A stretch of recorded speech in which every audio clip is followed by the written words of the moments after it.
Mino on a war. Let's take a look at game number 1. Yeah, Minoa and Lidakor are going to be that sieve with the cheaper fishing boats, right? So really powerful fish booms. And as you can see, we got one river on the south side between the players, but on the north side, no river. So kind of more open there. That could be a really strong spot for aggression. And yeah, no crossing there as well. So that's kind of the sneaky alcove where economies could go to hide. That's where a player could scout early and miss and not see the opponent because they sent their Vil the wrong way early. Lots of details here to keep track of in the early game to see how these players are going to kind of progress into the early tool.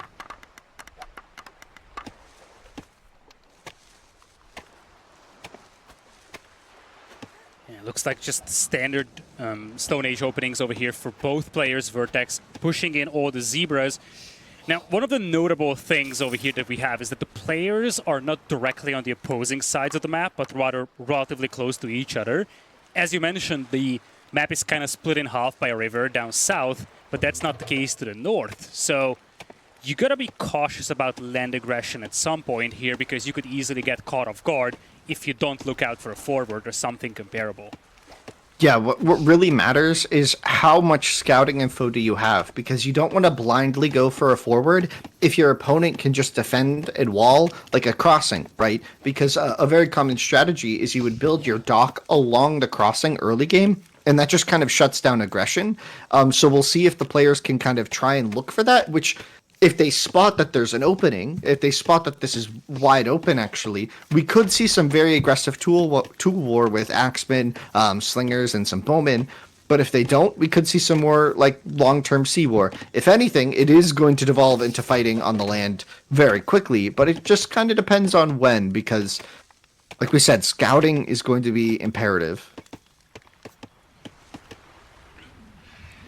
Yeah, looks like Villager is just now moving out over here for CooL. There is a couple of good spots over here. You have multiple shore fishes by, and as you mentioned in one of the previous games, one of the new features is that now you can drop off the fish from the villagers at docks, which wasn't a thing in Age of Empires 1 before.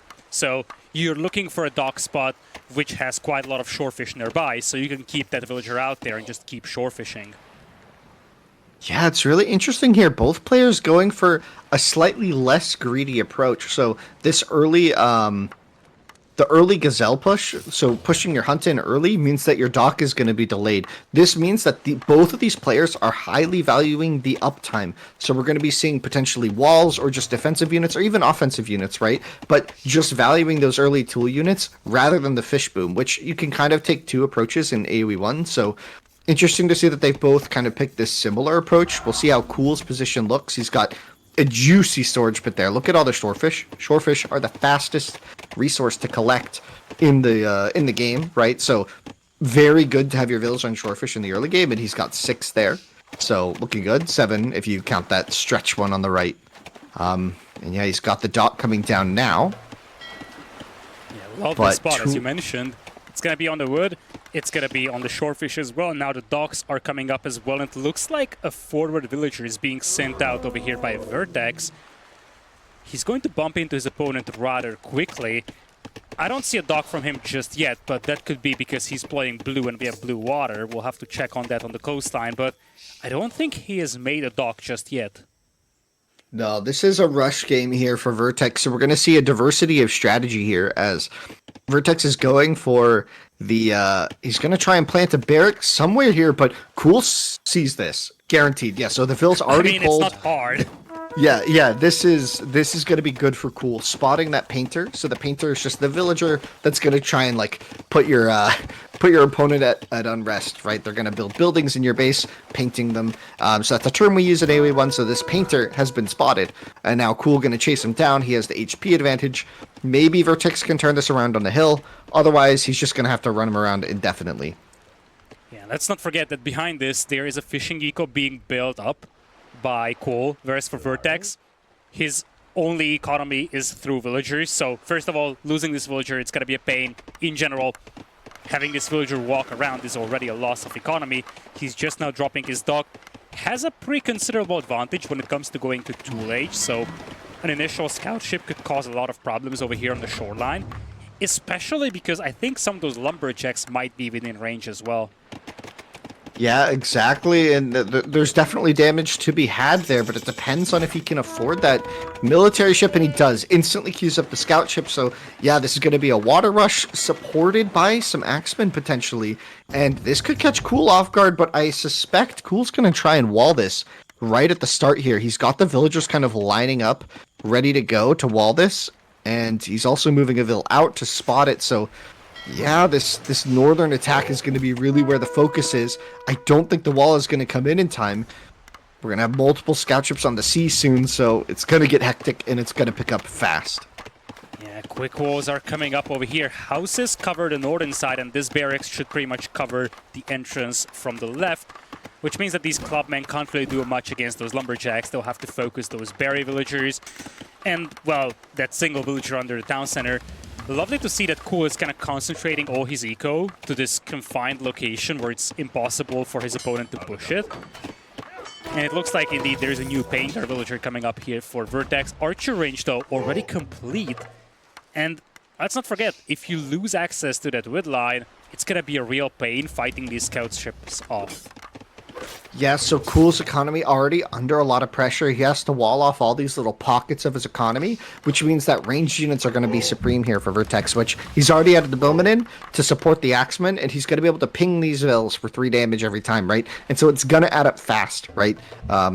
Pretty soon, some of these vills are going to be going down on this. CooL has perfect micro here, and both these players are going to be quite good, but damage is still damage, and it looks like VerteX is going to start finding it. He's also got who has the more scout ships, because VerteX should be looking for this engagement very soon. As more bowmen come in and deal some damage, and the first fight is there, 4-on-2. The repairville is there, but I think the repairville could get sniped. 4-on-4 now, but the HPs for VerteX. Advantage on the side of VerteX right now. He could snipe the repair villager. He's got such a close distance. Still has the numbers advantage. Behind this one, archers could be pushing on land as well. And indeed, scout ships will be pushed away here from CooL. He's going to have to flee with his fishing ships as well. Looks like he's going to send in the bowmen. The axemen also heading to the north. And villager casualties are starting to mount up over here for CooL. Looks like he might be able to make a defense here with the scout ships, though numbers are equaling out. Good job by both players, just pulling back the weak and damaged scout ships. But still, so much idle time. You see another villager just dying on the shoreline. A lot of villagers idled. And one of the crucial things I'm looking at here, Winston, is that the berries villagers have been pushed away from there. Not many villagers on hunt, and the fishing ships had to run. So CooL's food income was far from admirable. Yeah, it's definitely been super successful for VerteX here. This has been just a banger of a game already. We saw action everywhere, and look at that micro from him, dodging the shots and then still picking up that Vil kill, pulling some more ships across as well. This game is super hectic here, and it looks like CooL is finally potentially going to clear this, but that's a lot of bowmen for VerteX, so still a very commanding position. He's got to protect these shorefish and the fish vills, and the fishing boats. And now we see some dancing. So we call dancing in AoE1 is when these units are trying to dodge the shots of the opponent, which is a lot more doable with the unit sizes and projectile speeds and stuff than you might see in AoE2. So here he runs away. Well, not always, but both games have kind of different micro with the dance, and in AoE1 it's absolutely critical. So VerteX bringing his best there, put on a nice little shuffle.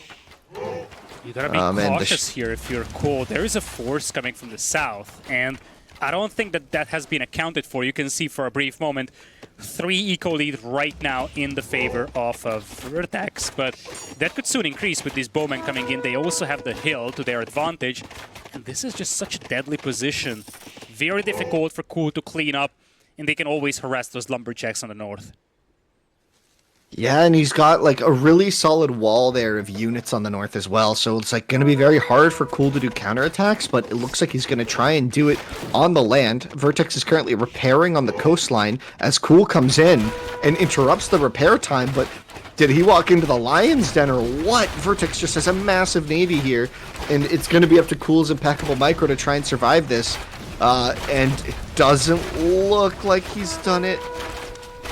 Yeah, trying to trade 1-for-1. Casualties mounting up on both sides, but you also have to account for how damaged those ships are. This is the bigger deal. Archers finding a way to harass those villagers on the wood line.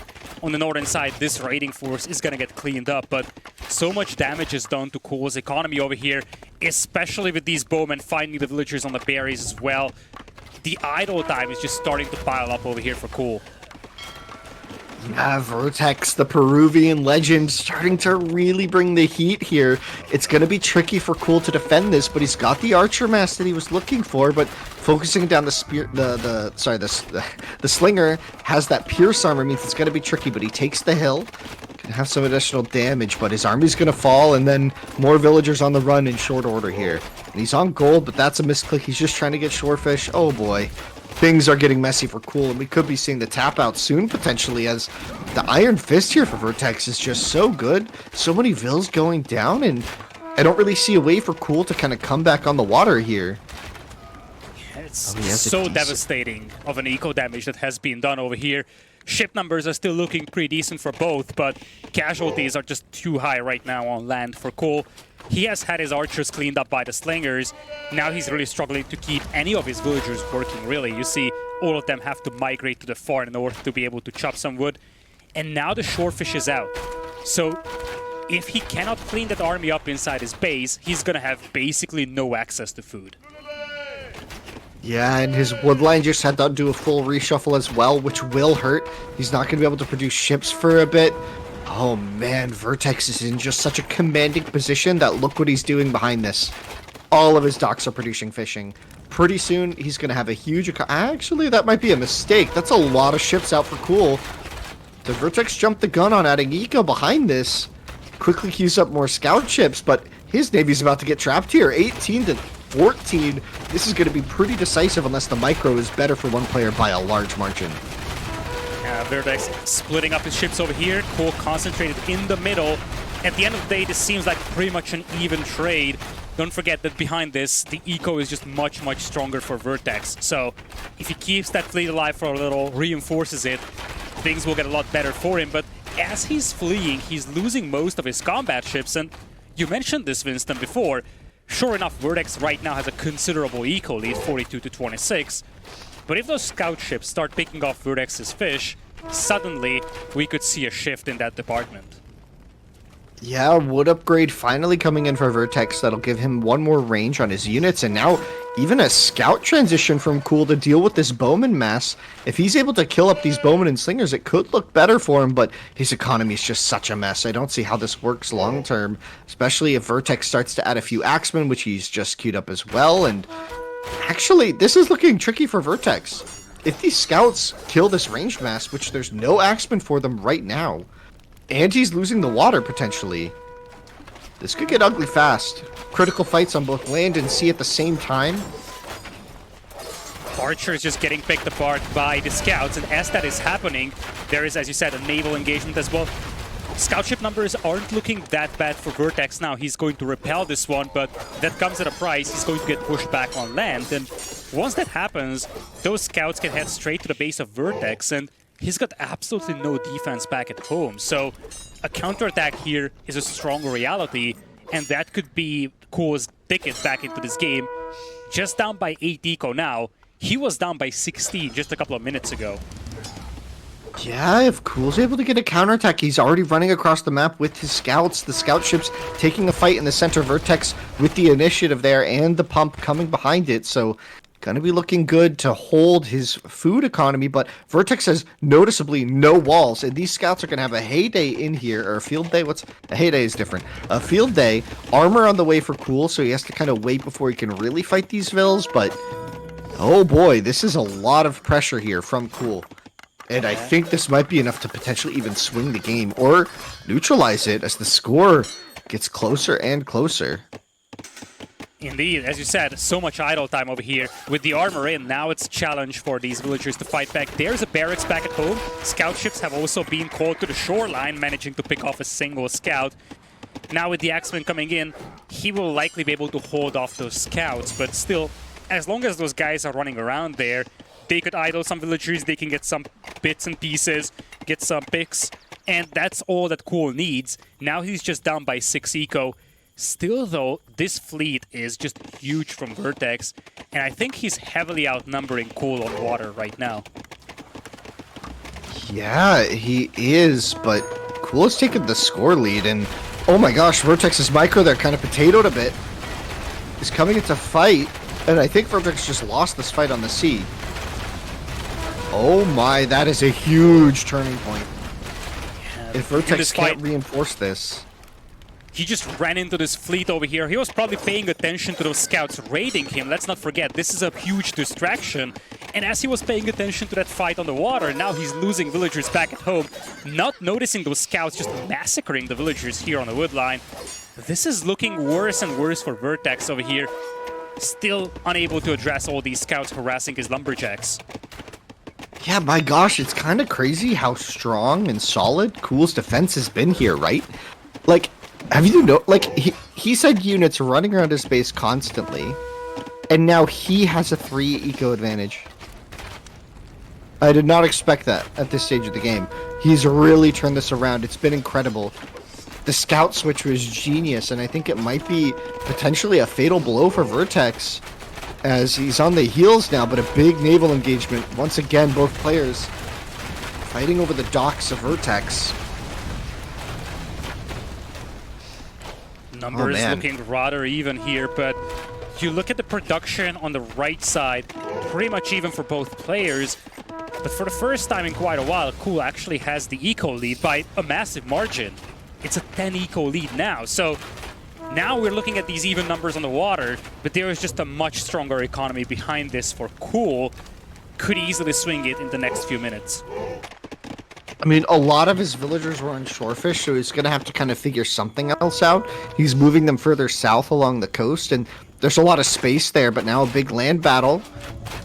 I think CooL's got the numbers here to defend this. Looks like he does. He's going to focus down the Axeman. Now it's going to be an even trade of archers.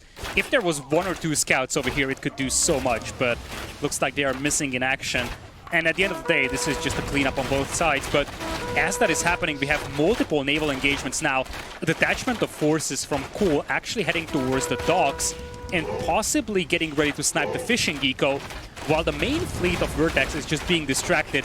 Now it's a regroup all around the docks of VerteX, and suddenly VerteX seems completely unable to hold this off. Best thing he can do is just try to snipe fishing ships himself. Oh, maybe some huge damage found here, but CooL so aware, so present in this moment, able to run the vills, but not far enough, it seems, as several of them go down, and that was critical food eco. Noticeably, CooL doesn't have many fishing boats himself, so these raids on that VerteX have been getting has kept the numbers pretty even. Meanwhile, VerteX still keeps his vills kind of working, or not vills, his fishing boats working, but big attack now. The woodline of CooL under pressure. Score lead really starting to grow.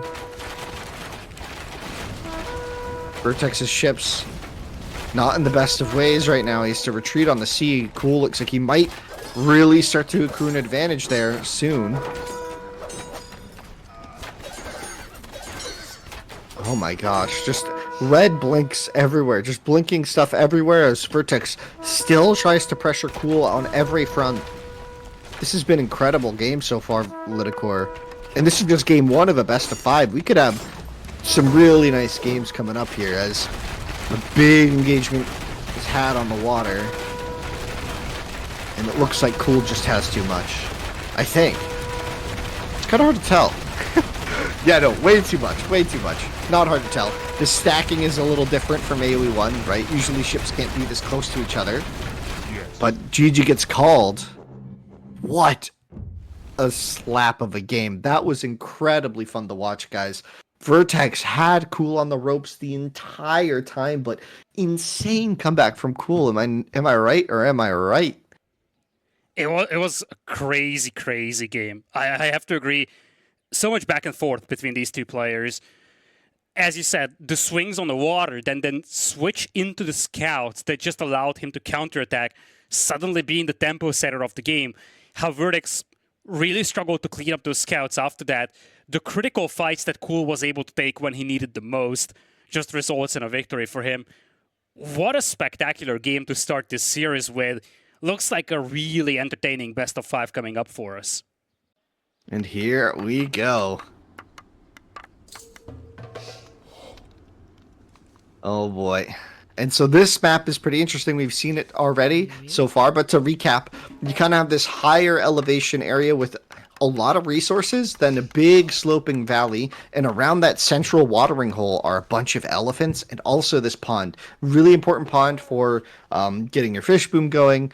Oh man, we'll have to see. We've seen that fish boom come in clutch for turning what looked like potentially a bad attack into a strong turnaround and like really clinching the game for Saymyname against ACCM. And so I'm curious to see if VerteX is going to try and use the pond here, or maybe CooL will. Shang definitely the smoother Civ in the Stone Age. Really, really solid with that cheaperville discount. Well, cheaperville is a discount.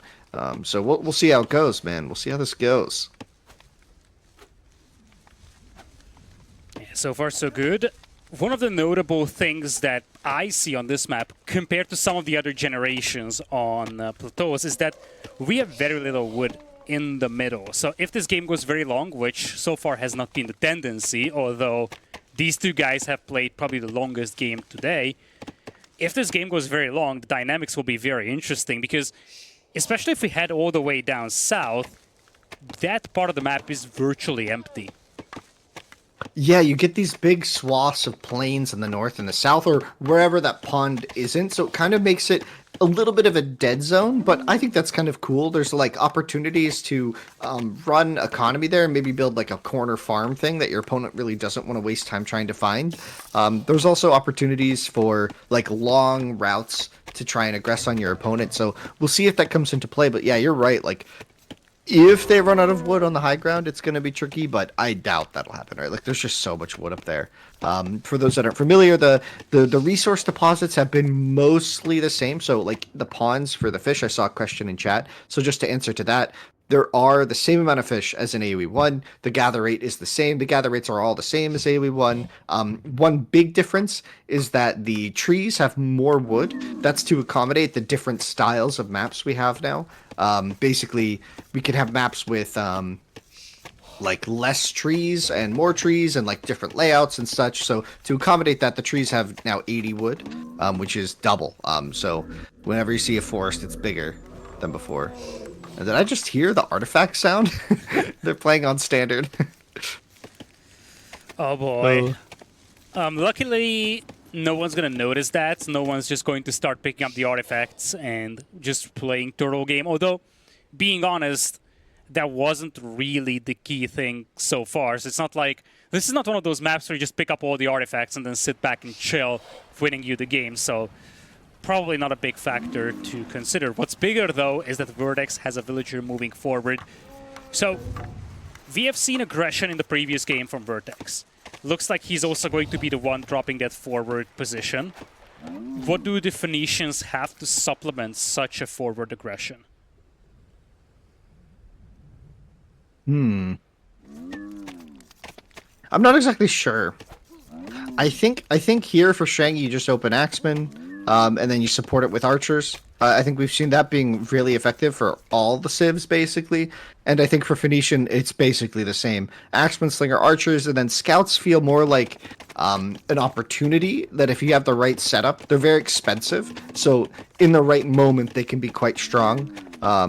So I'm also kind of curious to see what we'll see. The maps are very wallable, and so in previous games we had players that might not be as comfortable at full walling, but CooL historically has been a player who's very comfortable walling and defending and then playing into the bronze. So we'll see if he goes for that here. He's got Shang, which is a great civ for it. He's got a super wallable map. He's already kind of started setting up his house walls around these choke points. So it could be VerteX knocking on the door, right? For sure. It looks like he's the one dropping that forward barracks for the time being. It's not directly on the path or on the shortest path between the two players. So it might be a little challenging for CooL to spot if he just right-clicks around where he thinks the enemy base is and sends a villager to scout. But it looks like he's prepared for aggression. He is going to have a barracks back at home. But I guess the benefit of having this forward position right now for VerteX is that he's going to be the one having access to that pond and the fishing in the middle. Yeah, no, I actually played a couple practice games against VerteX, and this felt very hard to stop because, well, the first time I played this, I didn't even realize there's a pond in the middle. I didn't know what map we were playing. That was me being bad, and he just absolutely dominated because it's like, oh boy, he has this whole pond and stuff, so we'll see how CooL handles this. What? Can we just question mark this wall? I think he doesn't realize he doesn't realize the Vill's trap. He's gonna find out and have to build a storage, but he'll laugh at that one. That's really funny. That's a 1-9 out of me, boys. So he thought this was open on the south, and he was kind of walling off that left side because he saw the gap. But he'll figure that one out soon enough. I mean, you can never be cautious enough. He's walled everywhere. You can't blame him for that. Well, bit too excessive, I guess, on the northern side. Has that villager trapped. And it looks like we're going to have a scouts play over here from CooL. We haven't talked about that. That's actually a great touch over here.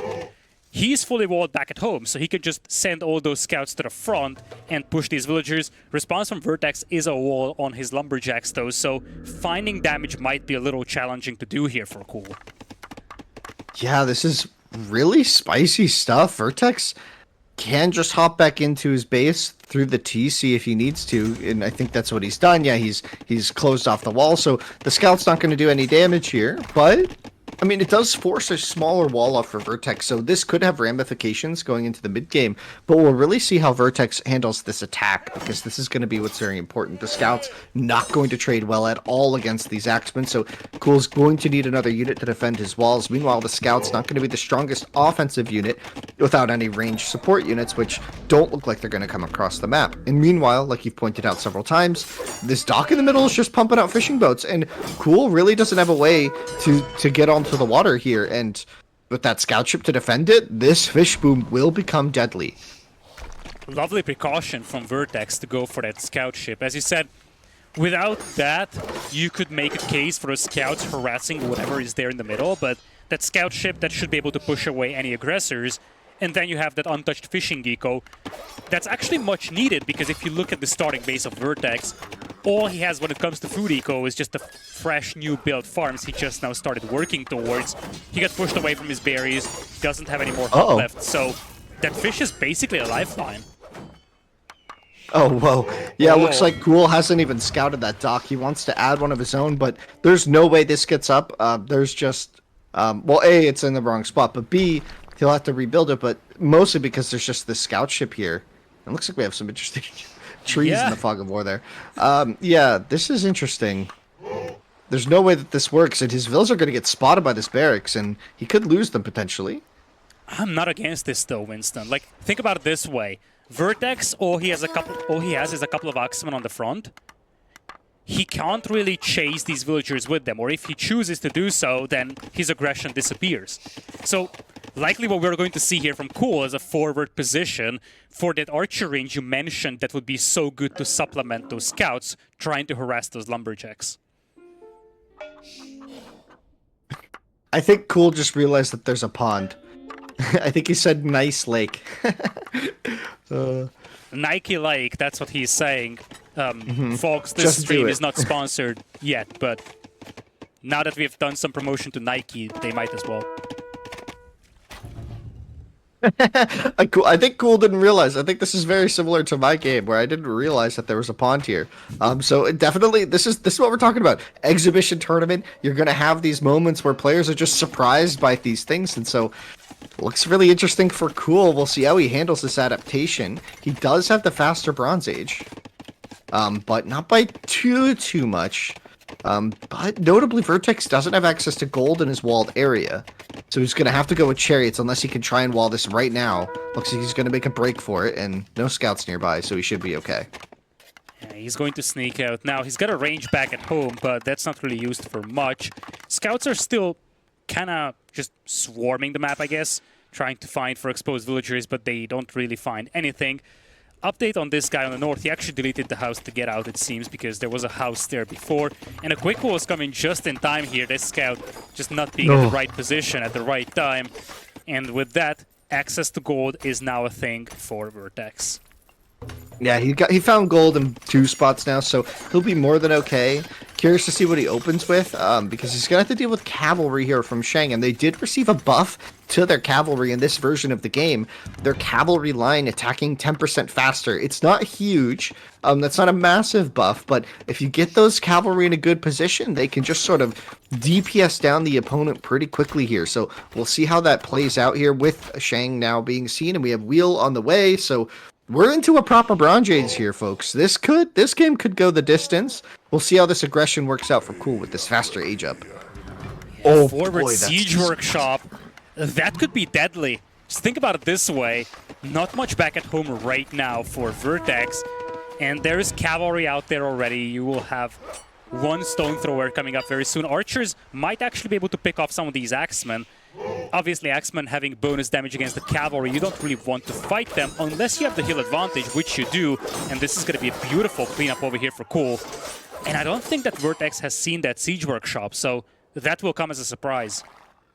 Yeah, the bonus versus cavalry is really nice for the Axemen there, but the cavalry also have bonus versus infantry. So it's kind of like the Axemen and cavalry have a very unique relationship, and the cavalry are generally going to be winning that.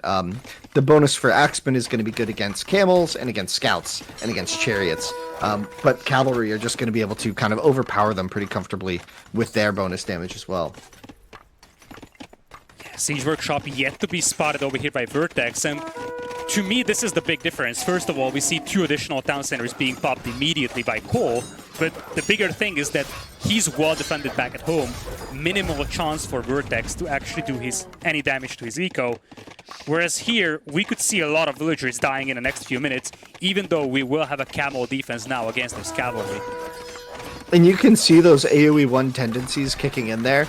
In AoE 1, obviously, we don't have gates, but a new element of Return of Rome is the gates, right? And it would have been a good time to maybe just build a gate there, but those camels gonna pop out and immediately snipe that catapult, the Stone Thrower.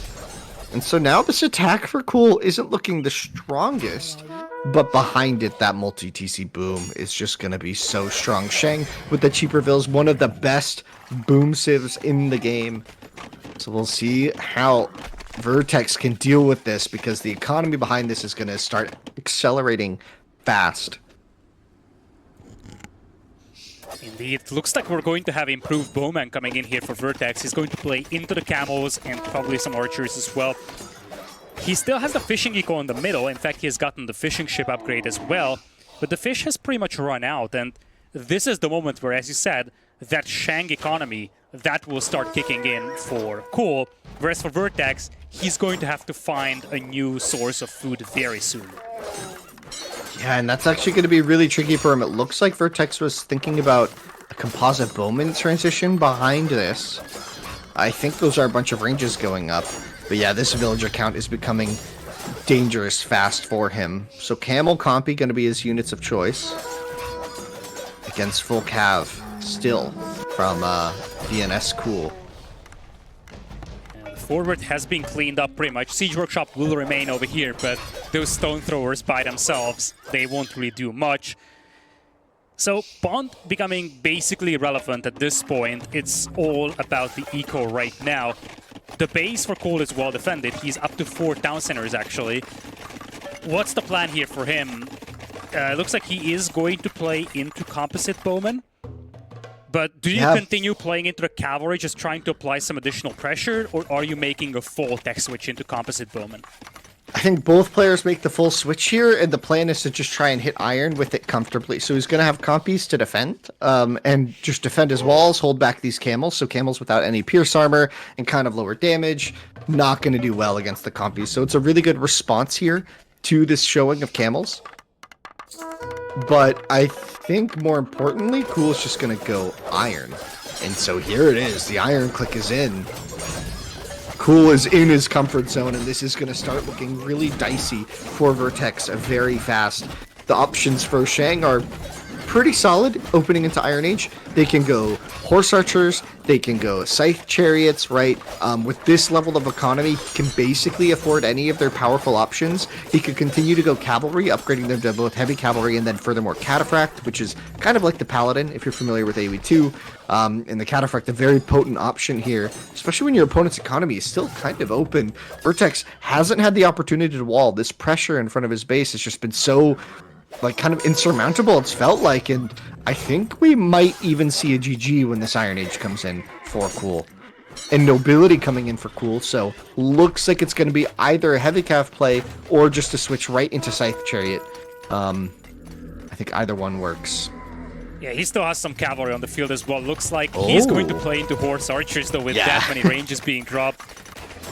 This is getting very difficult right now for VerteX. As you said, he's kind of stuck here in Bronze Age. That fishing eco has pretty much become irrelevant. And if you look at the eco, it's 120 villagers against 66.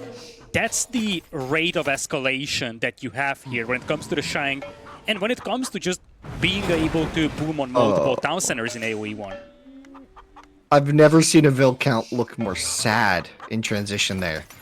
It was like, okay, 2-1, maybe there's a chance. And then he mass deleted 17 fishing boats, and now it's like almost 3-1, and here's the Iron Age. Still, the villager pump is beautiful here, and look at the Horse Archer mass. Usually, Composite Bowmen are kind of your best Bronze Age response to Horse Archers, but in this case, it's just not going to be enough. There's just going to be more Horse Archers than Compies, and that's not the situation you want to be in if you're VerteX. Looking rough here. He's moving out, but oh boy, this first pump of Horse Archers is going to be so devastating. The camels are repelled again by that villager. No ranged units to support this attack, and oh boy, ballistics is on the way. You're going to have the mobility advantage. Base is still wide open here for VerteX, so stopping those Horse Archers from those raids will be extremely difficult. So I guess the natural question here is, what does VerteX do? He's kind of stuck in Bronze Age, much weaker economy. What's his pathway back into this game? Trying to turn this around in Game 3? I mean, we'll see how the Compies do here, but the eco count just still isn't there. Still a 2-1 lead, and it doesn't really look like it's gonna get better. Gonna try and get some units up in the right spots to defend this, but I don't think we're gonna be seeing an Iron Age in time to matter from VerteX. Yeah, I must agree.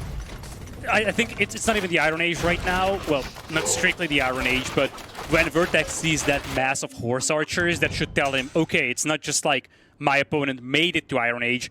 He's got a very strong economy to supplement this, and he's about to flood me with Horse Archers. Even some forward buildings being placed there by CooL, although the Horse Archers by themselves should be able to win this one. Army numbers are pretty close, but that is very deceiving right now because that army is just substantially more powerful with the Horse Archer upgrade coming in as well. Looks like the Composite Bowman will try to make a stand on the hill. A couple of camels here as well, but this is right now just buying time for VerteX. Outnumbered still 160 to 80 when it comes to the economy. Yeah, Heavy Horse Archer on the way as well. You can see that little golden icon on the top left there.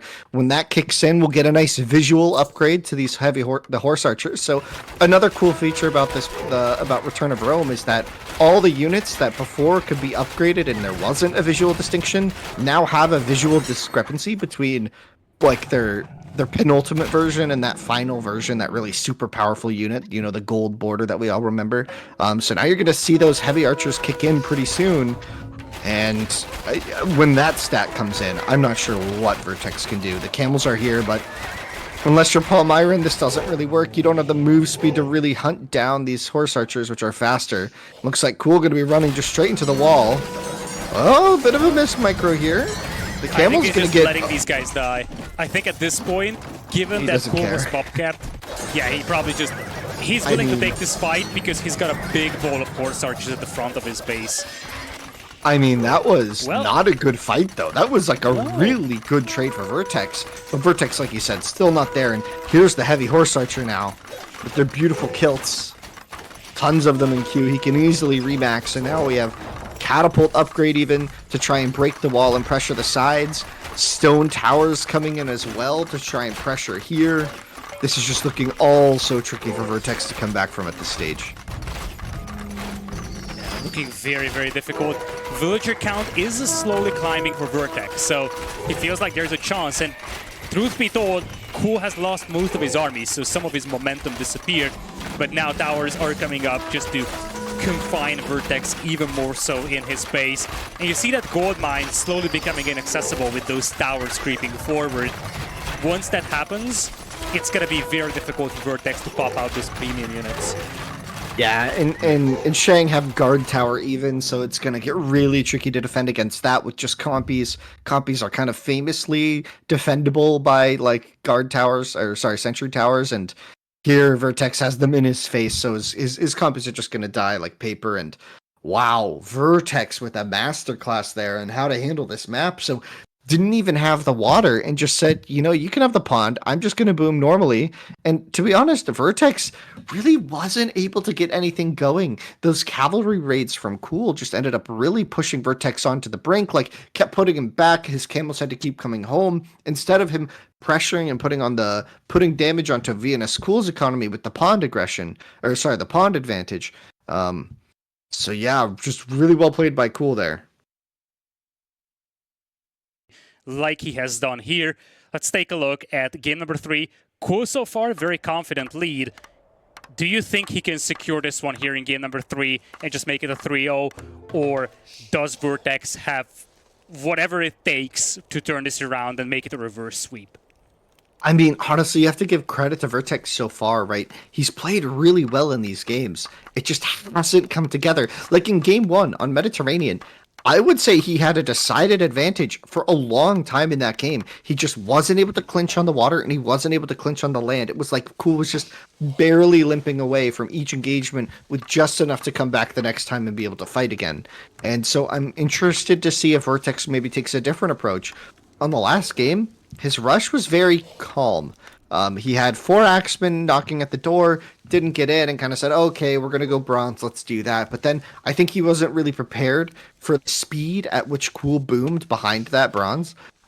So I would expect that this game, VerteX is going to take a much more aggressive approach and just try and close this game out in Tool Age, right? He's more closer to what we saw in Mediterranean in game 1. Yeah, I agree. I 100% agree with you on that one.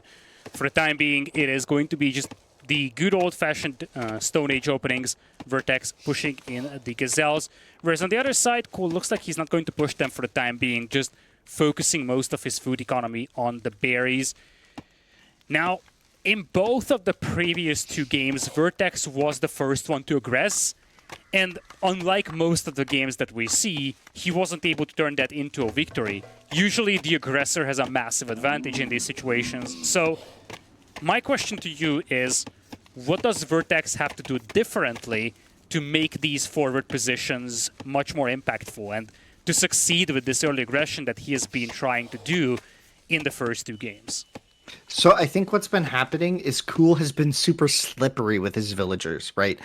They've kind of like snuck through the cracks and like, yeah, you raid and you kill 1, but 5 of them kind of slink off to a new woodline. And I think we saw the Saymyname versus ACCM games, right? ACCM games, right? I added too many C's there, so I made it a little joke, you know how you do. Yeah, so in those games, we saw that those raids were a lot more decisive. Like, if the player's not really on point, that raid of 1 vills against CooL was 5 kills against Saymyname and ACCM, right? So I think what VerteX needs to do is be super decisive with the raids. Come in from flanks, get these pincer movements against the villagers so that they can't just run away and hide somewhere new, right? I think that was kind of what led to VerteX's downfall in that game. Was he was doing all the right moves, but CooL was just outmaneuvering him just a little bit each time and keeping those vills alive. So if VerteX wants to win this game, it's going to come down to being aggressive, being on point with it, and also really closing and capitalizing on those moments to kill vills, which can be really tricky. And I think that's why CooL has had a bit of an advantage in this game right, he has a lot more experience on the AoE 2 engine, right? This is still very much so AoE 1, but those mechanics of the micro, of how the Vils navigate choke points, of how units chase, right? Those little details are where CooL is just way more experienced than VerteX. VerteX has never played AoE 2, not once. I think he bought the game for the creator preview. Like, so he literally does not have experience with AoE 2, and so he's had to get used to formations in a way that CooL, he was a competitive AoE 2 player for a long time. This is kind of like riding a bike for him. He never really forgot how to use formations, how to micro archers, how to like take on like good engagements, how to like work with the hill mechanics and stuff, which are all very similar to AoE 1, but not quite the same. We have AoE 2's hill bonus, for example. So all those little details are where CooL is, just in my opinion, just playing really sharp. So VerteX has to like use those moments in these early in the early game to just really get these Vil kills and get a decisive lead early on. And I've said that like 8 different ways now, but that's all that you can really say about it. Is if he doesn't do that, I think we're gonna see a 3-0 here. CooL is such a dominant player, and here's that barracks from VerteX. It's the second forward barracks out there now. Clubman also coming in. VerteX with the quick wall. And CooL is actually lucky to spot the first barracks altogether, because it was just about that villager heading out for the elephant. The elephant he still wasn't able to grab, so elephant denied. Clubman now coming in, and the barracks is just now on the way. This timing feels a lot healthier for VerteX than the previous attempts were. Yeah, and this is the power of Shang. While we were talking about all these little details, VerteX just executed a really good Stone Age, right? So his Shang build order was really clean. They're a really smooth civ, and we'll see if these walls come in time for CooL to defend this, but he's got a Gazelle as part of his wall, which isn't the most reliable walling partner, if you'd ask me, and we'll see how the damage looks. It's going to be tricky, but the range is coming down, I believe, so it should be pretty good for CooL to defend with a bowman or two if he's able to get them out in time. Slinger's immediately queued up by VerteX as a response, so the pressure is on. Axeman upgrade now on the way, though. It looks like we are going to have, as you said, archers, a couple of slingers as well. But those houses, they might not last long enough. Archer range now being dropped on the front line as well by VerteX. For a moment, CooL tried to sneak a villager out, possibly to just drop a forward himself and then harass the eco of VerteX, but that did not come to fruition. And it looks like VerteX will have to call his forces off, and CooL actually manages to sneak out. He's going to bait the Axeman away with one villager, send another one to the left side. Might actually bump into another Axeman that's roaming the map, though. So CooL is really struggling getting those villagers out of his base sneakily, like he was able to in the previous games. Yeah, this is exactly what VerteX needed to do to turn this around, was get this damage in, and notice CooL has not had access to food. That's his big struggle right now. All of his Vils are on screen, right? He needs to get these berries comfortably. And meanwhile, VerteX's economy has been humming and purring. And so his army now is much, much larger. 12 to 5 military units. And that's gonna become very relevant very soon when these players take this next engagement. Yeah, forward villager attempts just getting sniped down over here. It's starting to show in the villager department as well. Now a 4 eco lead in the favor of VerteX, and he's in here to harass these lumberjacks. With this forest essentially near being depleted, it's gonna get more and more difficult for CooL to access wood. You see, he's actually sending out the villagers to the north to make a storage pit, but that's gonna be a terrible position. It's actually at the bottom of the hill, making it very easy for VerteX to deny. Yeah, but I mean, honestly, VerteX, he's had this really large army for a bit, and he's letting CooL build units. He's letting CooL get situated. He's letting CooL add walls and add more storage pits and spread out his economy in a way that I think VerteX might be in some trouble pretty soon. A counterattack could be decisive and devastating if CooL is able to ever get there, and if VerteX isn't able to capitalize and really get damage in now, a 5-vil lead isn't going to feel like enough when, you have a hill or something, right? So we'll see how it goes, but the TC going to be the target here for CooL, or for VerteX for now. He just wants to get this out of his way. Yeah, you mentioned this in one of the previous games. A town center being lost is not as devastating as it is in some of the other games. You can rebuild it at 200 wood, and it's probably good right now for CooL to lose this, because the moment he pops out a villager, that would just get picked off by the archers camping the building. So, frankly, if he loses the DC and replaces it elsewhere, that's actually going to help his position rather than hurt it. Yeah, you can see VerteX microing that Axeman to make sure it got max DPS in that situation, but sadly for him it didn't translate into any kills, but all those vills will be weak and there's no way to heal them up until you have a priest out on the map, which likely isn't going to happen this game. So now VerteX senses the moment and he's going to move in. He's focusing down this archery range in the south, which is kind of an existential threat to any of his Axemen. So if he can kill those and then trade off the bowman, it could be good for him. Yamato do have cheaper archery ranges and stables. It's a new bonus that they have in AoE, in Return of Rome. Sorry, always forget the names of the different versions, right? But Return of Rome is what we're on now. And here's this important fight. CooL has the hill. Oh my gosh, Lidakor, he might be able to hold this actually. It's going to be a challenge still. Axeman slowly being picked off. Beautiful micro. And with the Axeman being picked off, the Slingers will live to see another day. He's taking as good of a fight as he can get. Now, though, his forces are shrinking. New Axeman hitting the field as well. And it looks like CooL is just going to tap out of that one. Lovely aggression here from VerteX. You really have seen that Dark Age, or Stone Age rather, shine over there and translate that into a much more effective early Tool Age aggression than we have seen in the previous games.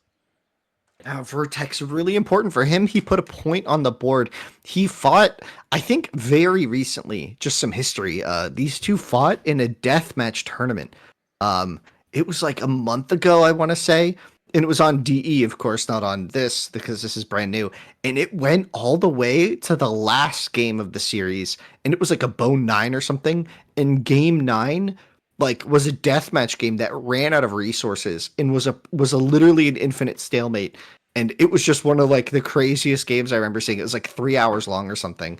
And I just love watching these two fight for that kind of reason. They can always go blow to blow, and it's really about momentum, who's feeling better, and honestly, these strategies and openings. And I just can't wait for Game 4, man. We got a bow 5 on our hands, and we'll see how that plans out. All right, we are ready for game number 4. So CooL at match point. He's got the 2-1 lead. He's going to be in command of the Romans. And then on the other side, it is going to be VerteX with the Lakhviet. As you said, it's a little difficult to predict what Lakhviet brings to the table on this map, Desert Ridge. But from the other perspective, it's also going to be a little difficult for CooL to assess what exactly he can expect from his opponent in this game. Yeah, and honestly, CooL got a map that I think he was looking for. Just looking at the layout of these forests around his base, he has a really nice wall off. And if VerteX is kind of banking his game on aggression, I can see a world where VerteX's rush isn't in the economy of CooL, and CooL is able to kind of wall off these little choke points early and then hold. Now, that's not guaranteed, obviously. VerteX could always come into this little pocket, and it would be very dangerous, but I can see this happening. Whenever I've played CooL, I feel like that always happens. He gets these god maps, and he just walls them so accurately and so fast that it can be very tricky to be aggressive. And so we'll see if VerteX is able to do something here with Lakhviet, the new Civ. Indeed, Elephant being brought in, and as expected, he's saturating the berries with villagers. The Lakhviet having that berry bonus coming in for a very effective Stone Age, and possibly a very swift Tool Age timing. So, from that perspective, you could make an argument for trying to pull off the same type of an approach that he has had in the previous game, just having a very efficient Stone Age, grinding out a little bit of an advantage when it comes to getting to Tool Age, and then just building off of that. So, when it comes to CooL, what does he need to do to respond to this? Is it just rushing the Tool Age and then walling up as he did in game number 1 and 2? Yeah, rush into wall and then just defend into bronze and boom, I feel like is the strategy.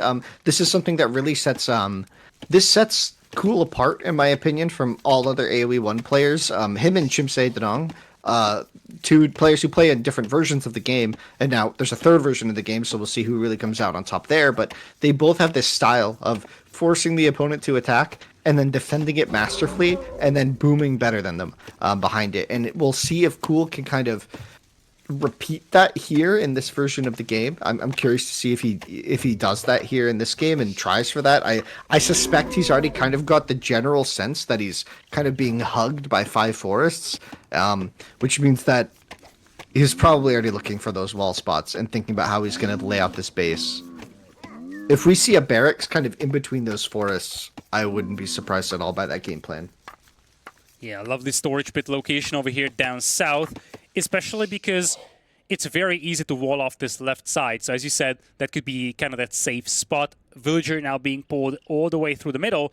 Villager also being sent out by CooL this time around. So unlike some of the previous games where he just played the role of the defender, he could actually try to be the aggressor over here.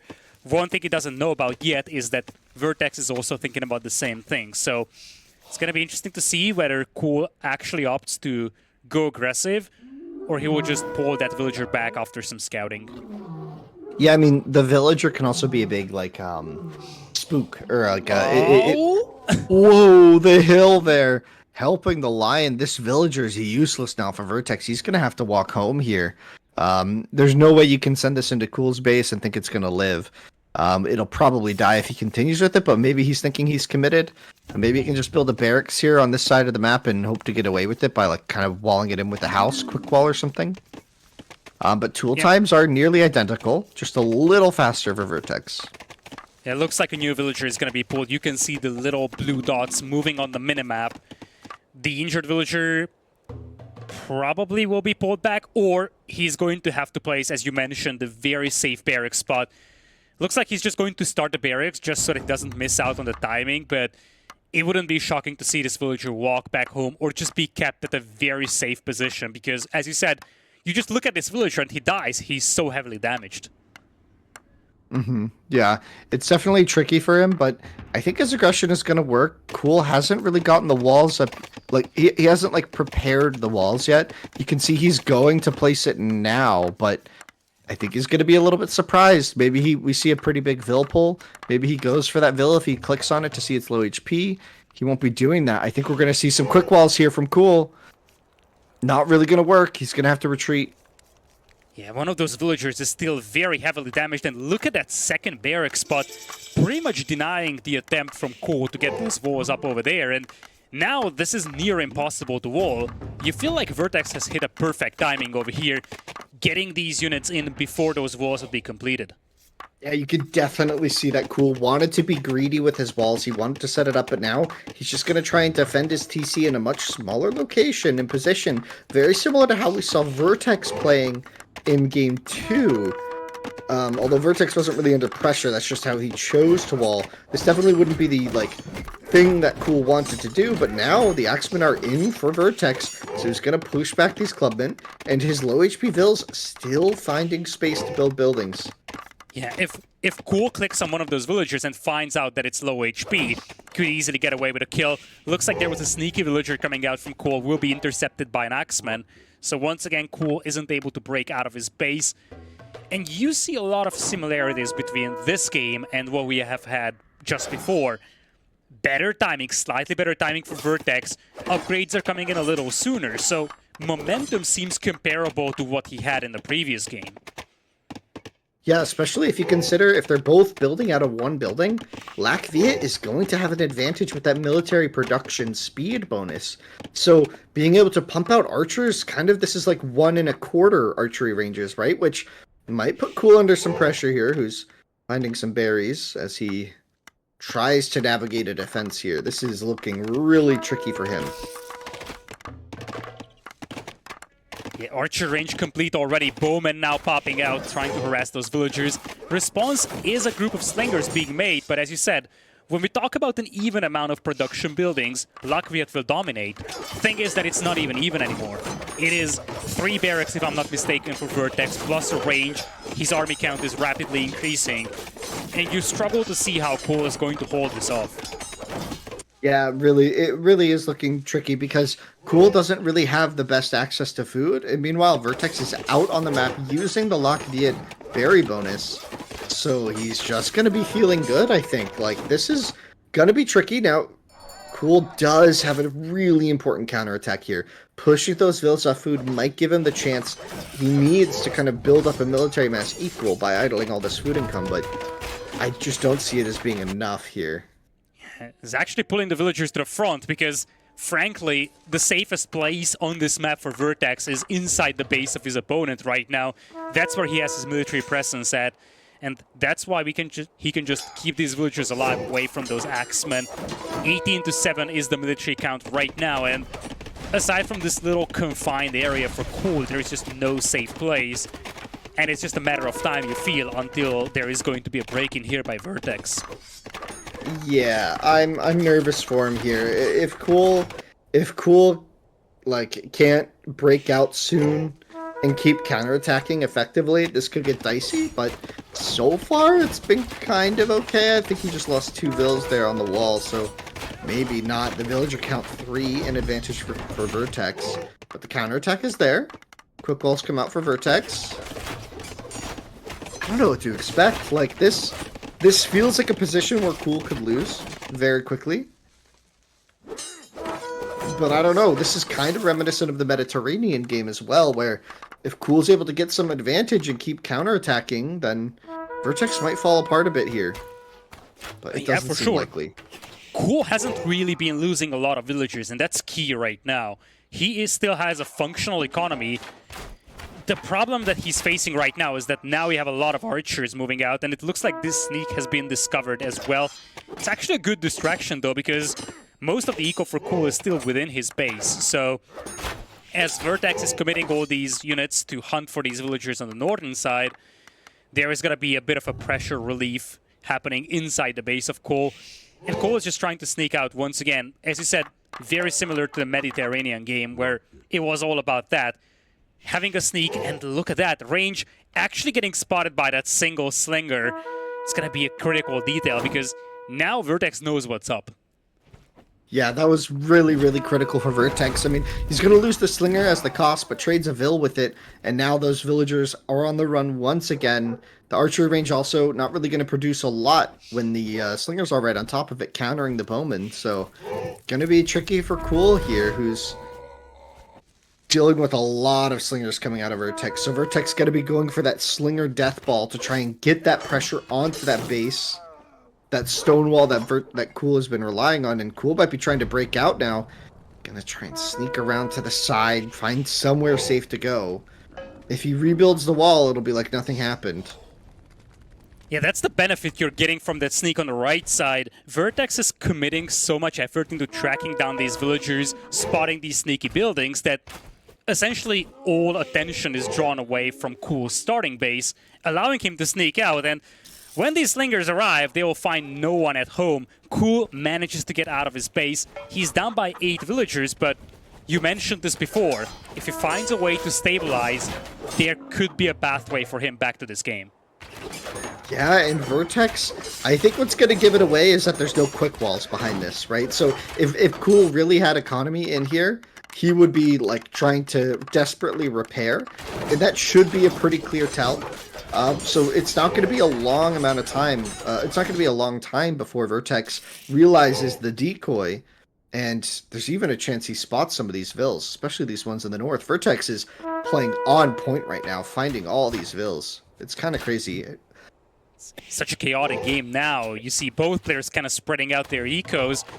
And VerteX, as you said, when he gets through these walls, he's going to realize no one's home. And then he's just going to start searching for those sneaky villas. CooL has distributed those villagers all across the map. He's got a couple to the west of his base. A couple went all the way up to the ridge to get the elephants. There are some all the way at the far north, still trying to get back into this game. He's going to do so with triple forward barracks, yet to be scouted by his opponent. Yeah, yet to scout, but yet to produce anything as well. You can see the production queues there on the right-hand side of the CY, and so there's just nothing from it, right? No food, so no units. The barracks are just there as like a decoy, maybe buy some time, but VerteX is on the hunt now for these villagers. And it's the army numbers that concerns me greatly. Because, as you said, CooL is doing a decent job making sure it doesn't lose that many villagers, but behind this one, VerteX is consistently building up an army. Now it's 42-5 when it comes to the army ratio, and there is just no chance for CooL to ever take a straight-up fight. Probably not even a chance for him to defend his villagers. He will always be forced to run. It's funny little cute little thing that Vodka just showed us is, you know, one of the benefits of Return of Rome over every other version of AoE 1 is that our spectator can show us so much more. We have so much more detail in how these players are acting and stuff, and Fog of War is something we've never had in an AoE 1 like casting situation, so really fun to see those little cute moments which really do add up, right? It makes you go, oh, in AoE 1 you just have to kind of figure out that they didn't see it. But CooL going to be calling GG here. VerteX's position just way too dominant. That attack was perfectly timed. You could tell CooL wanted to wall all those little choke points and play safe in his little bubble. But VerteX punched through the center of that defense before it was even built. So kind of like spawn camping there. Just didn't let CooL get off the ground. And CooL's whole game plan fell apart from there. And VerteX equalizes the series, Lidakor.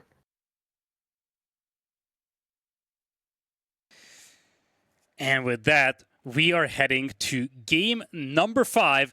I've asked you before game number 3, what does it take for VerteX to reverse sweep this one? I think we're getting a pretty clear answer. You gotta play these very fast-paced Stone Ages, strong economy into a tool age advantage, get that forward up, and then just smash CooL from there. CooL has done a masterful job defending in game number 1 and 2, wasn't able to hold off. As you said, it's very possible we're going to see CooL being the aggressor in this one. Not something that we have seen in the first 4 games, rather. He's always been the defender in these situations. Will be interesting to see whether he changes pace here in the decider game. Yeah, definitely. I completely agree with that. I think he's gonna try something different. If not, something that CooL is very good at doing is in these series, he thinks like this as well. So I actually believe that there's a chance he sends 2 vills forward as a fake out for a fast bronze. Just say. I haven't seen the games. I don't know if that even works in this version of the game, but that's been a strategy he's used effectively in tournaments in the past. It's one of those mind game elements. Stuff like this can really matter, and I'm wondering if he's going to try and put VerteX a little bit more on the defensive, because VerteX in the past 2 games, like you've seen it, Lidakor, right? And everyone else has seen it as well. He's been in the driver's seat for almost every single decision point in the game. CooL has had very little agency in how the game paces, how he builds his base, and how he kind of handles the game as a whole. And when he did have agency, for example, in game 2, where he had a lot of agency in how that was played, man, did CooL slap. So I'm thinking VerteX might need to keep playing with these really fast and aggressive build orders. Already pulling in an elephant. Everything looking pretty okay for him. CooL, though. Not getting his deer just yet. Now he will. So pretty equal starts so far. Nothing too crazy to see. The map for VerteX is more wallable. CooL has this kind of big opening to the south side into the middle of the map that he'd have to contend with. Maybe he'll wall kind of along his TC, as we've seen the players do a couple times here.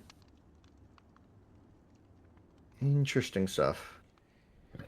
Yeah, 2 villagers committed to scouting over here by CooL. Make it 3 even. Very heavy scouting at the front of his base.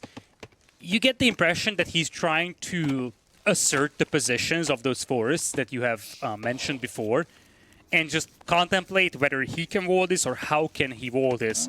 Something that didn't really work out in the previous game. We'll see if that's going to be a thing right now, but he's definitely very heavy on the scouting department. Yeah, and we'll see. He's definitely looking for some resources. Yeah, he's looking for the walls. He's looking for the position. So maybe some of these vills go further forward and it becomes kind of an aggressive play. But I'm curious to see how CooL's going to tackle this. Oh, man. It's really dicey for CooL because momentum is on VerteX's side, and VerteX is one of those players who's, in my opinion, very momentum-based. He's very solid and strong in these positions where he kind of has control and he feels like he's doing well. But he's also kind of swingy in the sense that if he loses control of a series, he's kind of dropped several games in a row. So it's curious to see. Like, a lot of VerteX's games, they're either like 5-0 or 0-4. So when he gets into these series where they're really long and they're tied, oh, That's painful. That's a disaster. Happened in the previous game as well. That's where he almost lost a villager to a lion rather. Managed to keep it alive at 1 HP. That wasn't the case over here, and this is going to slow down his aggression so much. We talked about this, Winston. How critical the timing was for VerteX's aggression, and with that villager being lost, that entire timing could be thrown off. And this Lion is on a mission, man. I mean, he's been hunting for villagers so actively. CooL will deal with that, though. yeah. You know what's funny is in Rise of Rome, like on AoE, like classic, players used to send 2 vills with every rush because it was just safer. Because it was a lot harder to keep track of everything, and like a rogue lion would just kill your vill if you didn't like perfectly react to it. And in DE, players started finding out that you could be greedy, and if you're just really reactive. And then there was the house trick, which was a mechanic where you'd place a house on top of the lion, and it would kind of reset its aggression, and you could just escape the lion on DE. And so I don't think that's a mechanic here, unless I'm mistaken, which means that maybe it's a trick people need to figure out, or maybe the meta for how you rush even needs to be shifted a little bit. This is very small detail from a spectator point of view, but as a player, these kinds of things really matter. Losing a villager is just not acceptable in the Stone Age, and so we'll see how VNS CooL handles this. He's got the timing, he's got the double racks, very close to Vertex's economy, and VerteX this time going to be the one playing defense. Yeah, he actually places a very much forward barracks over here. I think the players are just now realizing how close those positions are to each other, but as you said, right now, for the first time in this series, in early TaToH age, the aggressor is going to be CooL, and this is throwing off VerteX quite a bit over here, because right now he's scrambling for defense, and if you look at the upgrades, Axeman is going to be a little sooner for VerteX possibly, but actually never mind, Axeman is already in for CooL. This is looking pretty ugly for VerteX so far. His whole economy is in shambles, Lidakor. VerteX, that lion, man. That lion is going to put him... Oh my gosh, this is going to be devastating. Simba has done it again. Simba deciding series.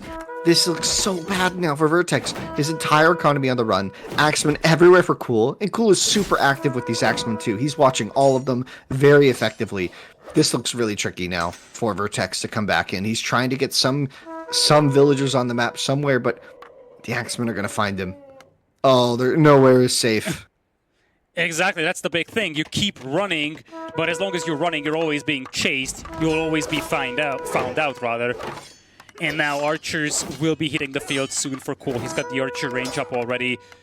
And key problem right now for VerteX is that his entire eco is just idle altogether. You see villagers being pulled here by CooL. He's saying, out of my way. He wants to take this set.